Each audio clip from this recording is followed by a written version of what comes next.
The next matter, number 22-1954, Inga Berge versus School Committee of Gloucester et al. At this time, would counsel for the appellant please introduce himself on the record to begin? And Marc, John Randazza here for the appellant, along with my colleagues J. Marshall Woolman and Robert Morris. Just make that mic a little closer to you. There you go. And if I could, I'd like to reserve 3 minutes for rebuttal. You may. Thank you. Go ahead. May it please the court. This is a case about the right of a citizen to publish a lawfully created video. The right to publish lawfully obtained information is clearly established, both in the circuit and by the Supreme Court. The Supreme Court in Bartnicki versus Vopper made that clear, and this court followed it step by step in Jean versus the Massachusetts State Police. The right to publish is so well established that even if someone publishes content that they know to be illegally created, Bartnicki and Jean still tell us that its publication remains protected. Now, in this case, just like in Okwedi versus Molinari, it says a public official who threatens to employ coercive state power to stifle protected speech violates the plaintiff's First Amendment rights, regardless of what form that coercion takes. And in this case, the record will show you that that coercion was a threat of criminal prosecution under Massachusetts General Law, Section 272, Chapter 272, Section 99, the Wiretapping Act. Is your contention that on the face of the complaint, the only basis given for claiming that the production of it was unlawful is the Wiretapping Act? Yes, although the government did later raise the issue that it also violated FERPA. However, I think that is easily refuted since my client is not an educational institution, thus not subject to FERPA. When you say later... In their arguing papers, they did raise that. But aren't we looking at just the face of the complaint for purposes of this case? Yes, but for the sake of completeness... So just so I understand it, the question of whether there's a First Amendment right to produce the document, to produce the video, isn't really necessary as far as you see it for you to win, at least at the motion to dismiss stage. No, because there's just nothing to suggest it was unlawful, save for the Wiretapping Act. So if on the face of the Wiretapping Act we can see that wouldn't make it unlawful, your contention is, the claim is this was a lawfully produced thing, and therefore there was an impermissible threat to take it down. That is precisely how I would analyze it. Yes, Your Honor. Now, getting into that, Mass General Law 272, Section 99, clearly only prohibits surreptitious recording. You don't need to have two-party consent, just two-party knowledge. In this case, even if Berge had created it unlawfully, we might have a different situation, but he did not. Right. The three government officials who were at issue in this video, 2 out of 3 of them, I think, perhaps behaved poorly, but not unconstitutionally. No one infringed on his First Amendment right to record. The only infringement was on his right to publish. So even though they later retracted the threat, your position is that at the moment it was uttered that gave right to a First Amendment claim? Yes, Judge Thompson, but I think that it is an incomplete viewing of their retraction to say that they retracted the entire threat. They did retract that they would seek criminal liability for his actions. First off, they don't control that. For all we know, they may have already called the district attorney's office, and it may be in their hands. They didn't do anything to retract that if they did that. Second, they would not agree to forego any civil or even extrajudicial, extra power-wise ways to suppress it. So there could be civil claims. Additionally, they can still take government action in order to censor this by going to Facebook and trying to take it down. They specifically would disclaim any agreement to do that. So we still have the threat of government action hanging over us. And that's not speculative at this point. Well, Your Honor, that I believe that is when they have voluntarily stopped, under the doctrine of voluntary cessation, the burden is on them to show that this will not and could not repeat. Only voluntary cessation is only if it's permanent or absolutely clear that the claims could not reasonably be expected to recur, as told to us by Friends of the Earth versus Laidlaw. So it's not just speculative, Your Honor. The speculation can be ended by them right at any point, but they have so far declined to end that speculation. Well, just so I'm clear on this, the letter says we may take legal action, correct? That's the phrase? Yes, it does. And did they say we would not take legal action? They said that they would not take any criminal action. So the letter that threatens him says legal action. This one says criminal action. So that still leaves civil and extrajudicial action, which would be very easy to employ. And frankly, there are plenty of cases, or a myriad of cases, where government actors might act in a manner that they don't really do it under immediate color of power. I'm not sure that the extrajudicial action constitutes legal action. The only threat was legal action. They said they're not going to take criminal action. What is the legal action that there's any non-speculative basis from the letter to think they would take? The only thing they identify is the Wiretapping Act. Well, the other defendants could take civil action. But what's the basis for thinking they would? On your count, there's absolutely no basis for it. It would just be a pure prior restraint. It's a little bit odd to assume they're threatening a prior restraint civilly when there's no indication that they've cited any basis for doing so.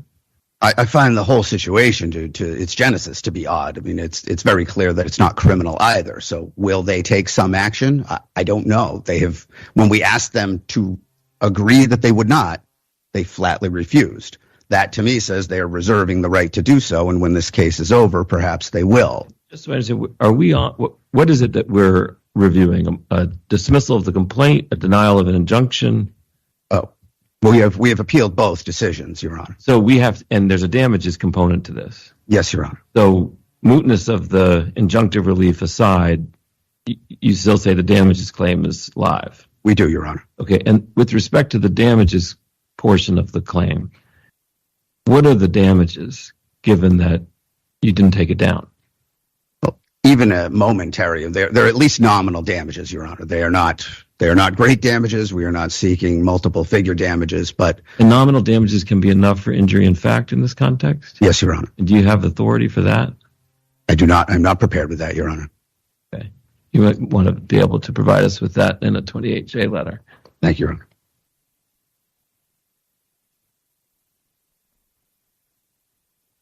Thank you, Counsel. At this time, if Counsel for the appellee would please introduce himself on the record to begin. John Davis on behalf of the School Committee of Gloucester, as well as the individual Gloucester defendants. May it please the court. The plaintiff took a 7-minute video recording when he was at the superintendent's office on March the 3rd, 2022. We maintain that recording was not protected by the First Amendment.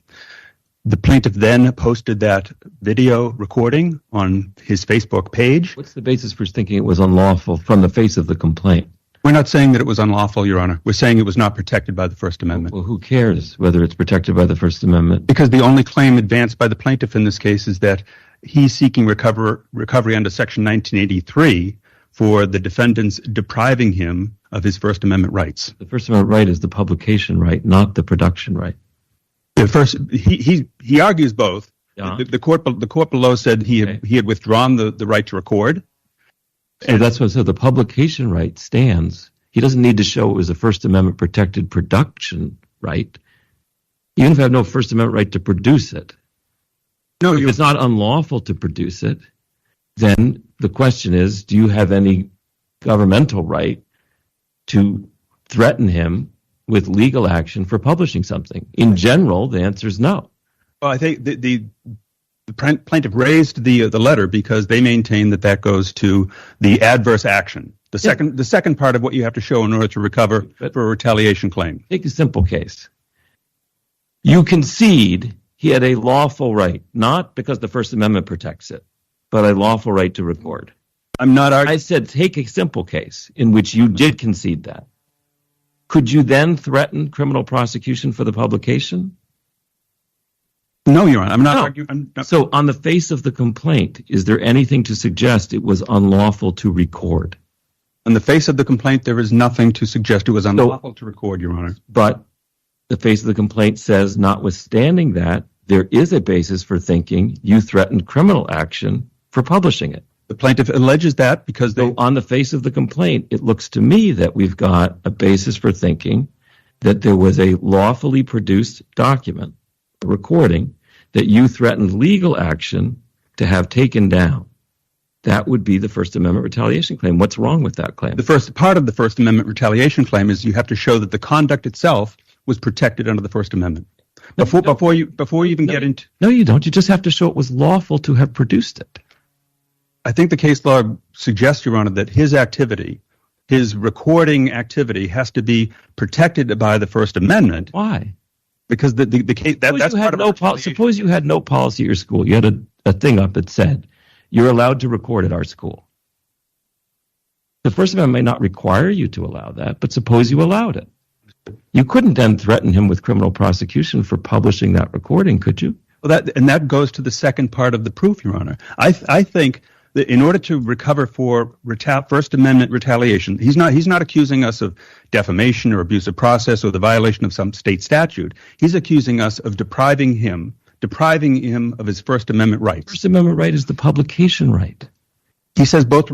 I would agree, Your Honor, that the recording, his claim for protection of his right to record is gone. The judge below said that was withdrawn. But then we then get to, well, can he take a recording that is not protected by the First Amendment? If it was lawful to produce it, who cares if the First Amendment protects it? Because you're right. I think the court asked us to take a look at the PETA case, which was decided by the First Circuit about a month ago. And in that PETA case, the court said the right to record and the right to publish are linked. And they're absolutely linked. Obviously, if you have a right to record, you have a right to publish what you recorded. But your right to record could come from the fact that it was not unlawful to record, even if the First Amendment doesn't require it to be lawful to record. My argument would be, Your Honor, the one who records something that is not protected by the First Amendment, and that's our premise, that this recording was not protected by the First Amendment. You cannot then publish that. Even if there's no policy, law, statute prohibiting you from doing it? Well, you can publish. It's not illegal to publish it. I'm saying it's not your publication of it is not going to be protected by the First Amendment. That just seems that'd be like the New York Times publishes a story. There's no, maybe they don't have a First Amendment right to gather it the way they did, but in the absence of anything saying it was illegal for them to have obtained it that way, they have a First Amendment right to publish it. So what's the difference? Your Honor, because I think isn't that that's the Pentagon paper case? I'm sorry, Your Honor? Isn't that the Pentagon paper case? Yes, it is, Your Honor. The Supreme Court said that, they as long as it wasn't illegal for them to obtain it, then they have a right to publish it. And Your Honor, I would maintain that case is distinguishable from this case because here we have both the recorder and the publisher. He is one and the same. And to say that somebody, his right to record was not protected. I mean, look, taking the PETA case, for example, the gentleman in that case wanted to record the IEPT meeting, and the court said that's not protected. But the court didn't say it was illegal. Publish it. The court would undermine all the reasons for protecting it. The court didn't say in PETA that it was illegal for him to record it. No, they did not, Your Honor. They said it was activity that was not protected by the First Amendment, and that is our position, that the activity here, Mr. Berge going into the superintendent's office and pulling out his camera and asking well, not asking, but telling people he is videotaping, we are maintaining that is activity that is not protected. And our position is that if the recorder then publishes it. Suppose the school had said you're allowed to record. Yes. You'd still be able to threaten him with criminal action for then publishing it? I'm not. Just answer that question. No, you could not. Why? We're not maintaining that was why? illegal. Why? Because it's not. If we offer, is it First Amendment protected to record? If we say yes, you can. I think it would be. What does that mean to say? If you say yes, you can, you don't need the First Amendment to protect it because you said yes, you can. Well, I understand you, Robert. So the face of the complaint here shows, as far as I can tell, that there was no prohibition on recording that you had set. The PETA case says you don't have to have a written policy. The superintendent said you don't have permission to record here. So is that the basis for it? That's why That's the basis for saying it was not permitted. He did not have permission. Correct. He said I'm going to record. The Ms. DeLisi, who's named as a defendant, said I don't want to be recorded, and left the room. And the superintendent came out and said, I'll speak to you about the issue that you want to raise, but you don't have permission to record in the superintendent's office. And he said, well, this is a public place. I want to record. And then the superintendent retreated into his own office. And is that incorporated into the complaint, that part of it? Yes, Your Honor, it is, Your Honor, because the plaintiff cited the 7-minute video, and the 7-minute video is part of the record in this case. So we maintain that because of that link, this court said the right to record and the right to publish are linked. So your contention here is this is a case in which they published something that they were denied permission to record, and they had no First Amendment right to supersede that denial because this is not clearly First Amendment protected activity, the recording. Correct. We maintain that the key to that is the contention that he was told he could not record. He did not have permission to record. Correct. And so when someone who records seeks something that is not protected by the First Amendment seeks to publish that material, we would maintain that the same restrictions that this court adopted in PETA, we're talking about recording public officials in public places engaged in their governmental activities. And this court has said that that's narrow. And the PETA court said that that's narrow, that's restricted to recording police officers who are out in public places. And the court has said indisputably public places when they are in full public view. That's not this case. So when Mr. Berge went into that space, we maintained that he was not in a public place per PETA.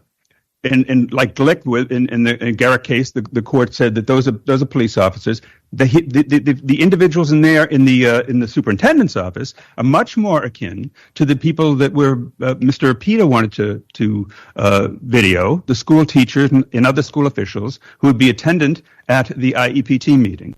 So we maintain that if the recorder seeks to publish, then the same restrictions that would apply to his recording apply to his publication. And that would be, it has to be, and again, we're talking about recording of government officials engaged in their activities in public places. So those restrictions would apply, and it would have to be on a matter of public concern. So the court below said, okay, when she looked at the case law, she agreed that the law on this issue, recording of public officials in public spaces on matters of public concern, that law is not clearly established, and we cited the Glick cases and other cases that talk about police officers and distinguished those, saying no, these aren't police officers, and this isn't the public way. Contesting that there's any basis for thinking the Wire Act applied, are you? I don't know why the letter was sent around. We're not arguing that Mr. Berge violated the wiretap statute. That is not our position. I'm sorry? Or FERPA. That is not our position. My question was a little bit different. Yes, Your Honor. Are you saying there was any basis for saying the wiretap applied? Any basis? I don't. Whether they misread the statute, Your Honor, they got bad advice. I don't know what the rationale was for issuing that letter. You're acknowledging it's clear it does not apply. Yes, Your Honor. But what is the significance of a government official baselessly threatening legal action for publishing something? I don't think that the argument is not that it was baseless, Your Honor. What is their argument? Yeah. Their argument is it was baseless because there was only one thing in the letter. The letter said one thing. We're going to take legal action. Here's this criminal statute. Yeah. So what justifies the government baselessly threatening a criminal action against somebody for publishing something? That's their argument, Your Honor, that was adverse action. We maintain below that it was de minimis adverse action because Mr. Berge dismissed it. He said, I'm not chilled by this, and it was withdrawn. And the document withdrawing it says the letter is withdrawn. I get it's revoked. that. And I want to come to that question about whether there was an injury because of the fact that he persisted. Yep. I'm asking a slightly separate question, which is we have publication, generally is protected. The only thing that the government, at least on the face of the complaint, is alleged to have done is to have baselessly threatened criminal action for the publication. There's no reference in the letter to you didn't have a right to record, it's impermissible to have done that. It just says, under the Wiretap Act, you may be guilty, therefore we may take legal action. So what justifies the government doing that? The justification is, Your Honor, that in order to, I go back. I'm sorry. I go back to the elements you have to show. Let me take a different example. Suppose they had said in that letter, if you don't take it down, we'll have you prosecuted for tax fraud. Would that be a First Amendment problem? That would be an adverse action, Your Honor. And that's one of the elements you have to show. I understand, yes. But would have that been a First Amendment problem? You think the government could have done that? I don't think. I think that could be an adverse action. So that why? But why would? Because in the same facts, you're still maintaining he didn't have permission to record, therefore he didn't have a First Amendment right to publish, and yet you think the government could say, if you don't take it down, we'll prosecute for tax fraud? Your Honor, I'm not here to die on the adverse action hill. I maintain that you're not listening to my questions. With respect, I'm sorry. Okay. What I mean to be getting you to address is, in my hypothetical, if the letter had said, if you don't take it down, we'll prosecute you for tax fraud, when there was no basis for thinking she had committed tax fraud, would that have been a First Amendment violation? It depends on whether the conduct, and I apologize, Your Honor, but it depends on same conduct, same case. Okay, then all facts. It would not, because so the government on this view can baselessly threaten people with criminal action for any manner of things. There might be other reasons they can't do that. Abusive process, defamation. But there's no First Amendment problem, even when the threat has to do with the publication of information. If it has to do with the publication of information that is not protected by the First Amendment, it's not a First Amendment issue. That's our position, Your Honor. So with the recording was not protected, and the publication has to meet the same criteria, including matters of public concern, as the publication has to meet the same criteria as the recording itself, because he is one and the same. We maintain that his activity and his recording were not protected by the First Amendment, and therefore the adverse action, you don't even get to the adverse action issue, Your Honor. In the last minute, can you just address the adverse action point? I'm sorry? Just address the adverse action point, since there was, despite the threat, yes, Your Honor. Yes, he continued to keep it up. He says back, nominal damages. What's the response to that? Yeah, I don't know what he has in the way of damages, Your Honor. He said nominal damages. Okay. Why isn't that enough? There was a First Amendment violation, at least on his theory. Yes. It could be redressed with nominal damages. Why isn't that enough? I don't know. I guess you could get nominal damages, Your Honor, for a violation of even if you have no harm. Just to try to respond to your question with respect to the demand, Your Honor. The demand is at Appendix 016. That's the letter they sent telling him that take this down. And then the retraction, the withdrawal, is 036. And in that letter, they say they are withdrawing the letter. So which the letter is withdrawn, and it has the written notice has been revoked. So it's a complete. My brother wants to say that there's still something left. There's something hanging over him, and the court below said there's nothing hanging over him. So the cessation doctrine didn't work.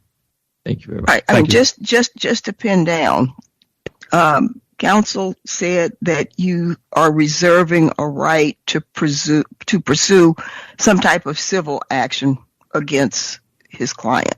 And in open court today, you're saying that you aren't reserving the right to do anything that could be slightly construed as retaliation in nature. Yes, I'll make that representation, Your Honor. We're not reserving our rights to take action against him for his video on that day and his publication of that video on that day. Okay. Thank you. Thank you, counsel. At this time, if counsel for the appellant would please reintroduce himself on the record. He has a 3-minute rebuttal. Thank you. This is Marc Randazza on behalf of the appellant Inga Berge. I am somewhat happy to hear my brother now finally, during oral argument, agree that they would take no other action, that we begged them to give us that representation prior. I still don't think that that moots this case at this point. Well, does it moot your request for a restraining order? If it goes beyond just the district, because so far this retraction has only been on behalf of the district, has not been on behalf of any of the individuals that were being represented in the demand letter. I suppose if you want to call him back up and he can make that representation on behalf of all of the parties, yeah, that would probably mean that we don't need an injunction anymore. However, they do maintain, even now, even in this letter, and even during that argument, that this publication was not protected by the First Amendment. Mr. Berge's actions on March 3rd, 2022 were not protected by the First Amendment. Mr. Berge, upon getting this criminal threat, was subject to fear, emotional distress. I mean, imagine being an immigrant to a country, you get a letter from the government saying, we're going to prosecute you criminally because you did something that you thought when you emigrated here and took your oath of citizenship that you could do as a God-given right. He was chilled. He was immediately chilled. He called counsel. You don't call me if you're not worried. So I don't think it would even be so little as nominal damages, but I'm happy that we agree that even nominal damages would be sufficient. Teague versus Quarterman is a case from the Fifth Circuit that says even a momentary deprivation of your rights, even is no de minimis deprivation of your rights. Uzbegnan versus Przewski does the same thing for us. Mr. Berge is one of these guys that likes to test the limits of the First Amendment, and thank God we have them. Can you just clear up this point of dispute as to whether it is important to your claim or not that we agree with you that it was clearly established that you had a First Amendment right to record? No, we do not. Well, I think it is important that you agree that we had a clearly established right to record. I think as a matter of constitutional avoidance, you don't need to get to whether it's a First Amendment right. We don't need to clobber a policy with the First Amendment because there is no policy. Let me just ask this. Suppose, because you referenced the video in the complaint. Yes, Your Honor. In the complaint, the video does show that at the time the recording occurred, the person being recorded said, you don't have permission to record. So suppose we said that raises a question as to whether it's clear that you even had, under Massachusetts law, a right to record. Because you could, in theory, be beyond the scope of your license under state law in doing something on somebody else's property that they hadn't given you license to do. Would you have a First Amendment claim because of what then transpired in terms of the threat going to the publication? Because I understand the right that you're protecting is the publication right, yes, not the recording right. I don't think that even in that situation, you infect this video so deeply that it's not protected from publication. Remember, the Pentagon Papers case was about stolen state secrets. And I take it, though, in the case, is it key to your claim, then, that the only ground given for the threat that was made as to why it had to be taken down was baseless? Yes. If there had been a reasonable basis for thinking that the wiretap applied, then I take it would be hard to show they don't get qualified immunity. It would be more difficult, yes. However, I think it is extremely clear, and I understand that perhaps these people didn't want to be videotaped. A lot of people don't want to be videotaped in public places. The Lexus is full of cases that talk about that. But if you are aware that you're being videotaped, Section 99 does not give you any right to stop somebody from videotaping you, nor does it give somebody the right to infringe on your right to publish later. I think in Massachusetts law that in the event that there had been no permission given to record, and then there was publication, what legal action is there in Massachusetts law that would entitle you, as the person recorded, to have it taken down? I'm sorry, I didn't understand the question. the person recording wouldn't want to take I it say down. you don't have permission to record me. Correct. You go ahead and you publish it on the internet, Yes. and I'd like it taken down. Yes. Is there anything under Massachusetts law that I can invoke to have it taken down? Not unless I used it for a commercial advertising purpose. You might have something there, but that's highly hypothetical and outside of these facts. But no, it's unfortunate for our privacy, perhaps, that we have to subject ourselves to being recorded in places that people have a right to record. There is no law prohibiting from. Suppose you bring a damages action for trespass or something like that if you said that they exceeded the license for the for the being on the property. I mean, if I went to your house and you had me sign a form or told me as I came in, don't record here, and I did it anyway, you might have a civil action against me for trespass. Yes. It's unclear you'd be able to get injunctive relief to have it taken down. I don't believe you would be successful in that. We don't have anything addressing that in the case. No. Thank you. Thank you, Your Honors. Yeah, let's Judge take a Barron, break. Let's take a break. Is it possible we could have Mr. Davis indicate whether he's I'm sorry. speaking? Yes, that would be a good idea. Although we'd also, if you want to submit 28J letters about the nominal damages point and standing, that would be helpful to us. But Yes. Did you want to just address this last point? Hold on 1 second.